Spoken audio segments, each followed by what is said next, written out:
Have you ever done something or committed to something that you could not for the life of you understand why you did it? For me, that has happened more times than I can count.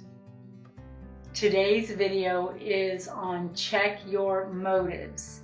So we're going to discuss why understanding your motives matters so much, how to honestly assess your own motives as well as those of other people, how to maintain your appropriate motives and root out our negative ones, how to not play the motive game with people who are willing to harm you to get what they want. Hi, I'm Gina. Welcome to Hope and Cope. This channel is my heartfelt ministry where I pour into other people from a place of love, wisdom, and faith.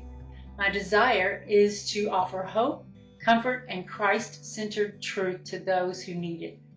Knowing your motives as well as other people's is very helpful because negative motives can cause conflict. They don't build healthy relationships, and they certainly aren't loving. It harms trust and it chips away at the strength of a friendship. No one wants to be manipulated, and no one can play by the rules when all the rules are just written in your own mind.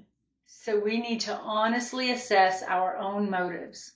I was probably 30 before I ever even questioned, one time ever even questioned my own personal motives. I kept getting into conflict with people that I loved, but I couldn't figure out why.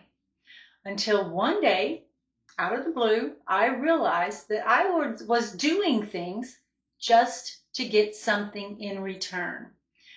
I realized that I was trying to manipulate my loved ones. And that, my loved one, is not okay. It was a sort of unwritten and unspoken contract between me and the poor unsuspecting participant. So, for example, I would volunteer to do something for someone that I loved, hoping that that would mean that they would want to do something in return for me, or better yet, that they would love me more, that they would praise me more, that they would hold me in high favor, and that I was building some kind of unseen account with them where I was stocking up on my credits. Does that make sense? If you're finding this content helpful, I would appreciate it if you would like, share, and subscribe. And if you don't mind to just stay to the end, that really helps my channel to grow. And I always try to save a good tip for last. Have you ever discovered your own motives were not pure and you have had to do some self-correcting and you have some tips that you can add to this video? If you do, I'd love for you to share them in the comment section. Let's take a look at various motives. Some people manipulate the subtle way, like I did, by trying to do good things so that I would get good things that I wanted in return. But other people use money or gifts or power or fear or anger. None of these are right motives. Let's talk about how to improve our motives. When I was young, I'd been living more like surviving, like manipulating people for years, and I had no idea how I was going to change. And I will tell you, it was a slow process for sure. So I would ask myself on a regular basis, was I expecting something out of this good deed, this kind gesture of mine? Was I looking for something for myself? If the answer was yes, I didn't refuse to do the good deed because my motives were wrong. No, of course, I took my selfish motives to God and asked Him to create a pure motive in my heart in place of that selfish motive. And over time, I got better and better at keeping a check on and releasing myself from selfish and underlying motives. I encourage you, don't play the secret motive game. Open and honest communication is the best deterrent to falling for people's negative or harmful motives. If the person is not in addiction, simply ask the person if there are strings attached. I mean, there's a tactful way to say that, but to just ask if this is what they really want to do. Do they have an expectation in return? And just let them be honest with you.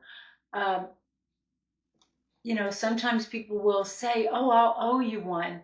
Well, I want you to know that if people do something for you because you're going to owe them something, people don't forget that somebody owes them a favor, okay? So just be realistic about your ability to meet someone's expectations. Those clear expectations in the beginning make for much better relationships, even if someone is doing something for you with a string attached. Just knowing in advance makes a big difference. But it's not so easy of an issue if you're dealing with someone with addiction or mental illness, or sadly, if you're dealing with a person that is a known chronic liar. If that's the case, then you need to guard yourself and make decisions very open-mindedly, very accordingly, considering the situation. The way I picture it in my mind is that if it's a dance and you're there at that dance, you don't have to let that person dance with you. You get to decide if you're going to dance with that sick dance partner. If people use anger or fear or power, do your best to distance yourself from those people as much as possible. If it's not a person that you can avoid, then you need to be wide-eyed about your own motives for allowing them to control you. So let's talk about a few reasons why we might want to enable them. Although I understand it's extremely difficult to resist people when they beg and plead for help.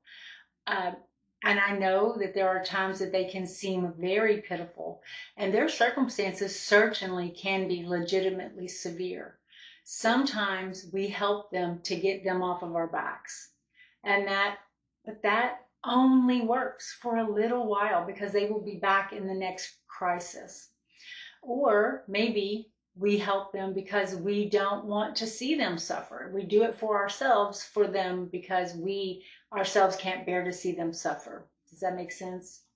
So just know in advance, if you're going to enable somebody, if you're going to allow yourself to be manipulated by them, know in advance that if there is an addiction involved, that giving in and enabling, most likely in almost every scenario that I've ever encountered, will cause that addiction to linger, because we are helping them to find a solution to their problems within their addiction, and that causes the addiction to progress. So my final point is, when I was in Al-Anon, we had a little catchy saying that we wanted to do everything for fun and for free. So for fun and for free means when you sign up to do something, if someone asks you to do something, or you are getting ready to volunteer to do something, run it through the little filter, run it through the little paradigm of, if I can do this for fun and for free. That means no strings attached. And if you can, then I would say you can proceed with caution. But sometimes the strings, we don't even realize what strings we have attached. If we're going to resent, we're not expecting anything in return, but we're going to have a resentment. Maybe that would be a good reason to not do something. Or if we are going to have some kind of expectation of someone improving upon their behavior, just, you have to be wide-eyed about the reasons you do things. So for fun and for free, knowing you will not have a resentment, knowing you will not have an expectation from that person in any manner, then I suggest, if you want to move forward, and then you can discover, was that for fun or for free? Was I honest with myself? If I wasn't, then you need to be, need to have a tighter evaluation on your motives the next time. So thank you for your time. I hope this was helpful. If it was, please, again, I'm going to ask you to like and subscribe and share this with a friend. Look for more encouragement in the description box. Remember, I put out content on Sundays. Be looking for that. I always pray for the people that watch my videos. So until next time, God bless.